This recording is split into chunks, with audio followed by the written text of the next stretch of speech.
Excellency, the Deputy President. Officials, very professional people, and they were amazed more than we are doing. I mean, for anybody to believe that we can be financial resources, specifically fixed and movable, nobody and no government will take advantage of the people of Kenya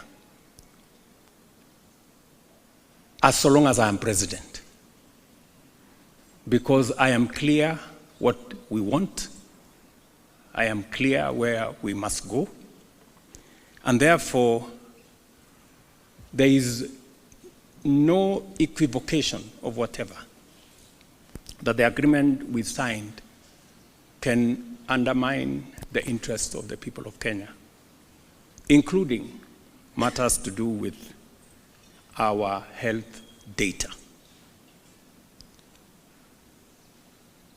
The Office of the Attorney General, and she's here, went through the agreement with a tooth comb to make sure that when it comes to matters data,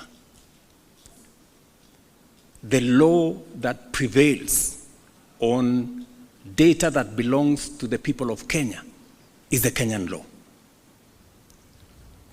That is with clarity.